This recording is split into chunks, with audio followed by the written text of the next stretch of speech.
बहुत बड़ी बड़ी बातें किया करता था, इसीलिए जल्दी निपट गया। अच्छा हुआ जल्दी निपट गया, धरती का बोझ साला।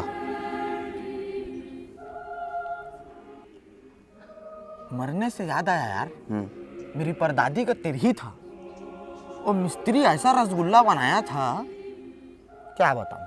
तू रसगुल्ला का बात कर रहा है? मेरी मौसी की सास का तेरहवीं था ना, तो पोहा बना था भाई, इतना स्वादिष्ट बना था ना कि बता नहीं सकता मैं। ये भी तो गया था लंगर। लेकिन बनाने वाली बवाल।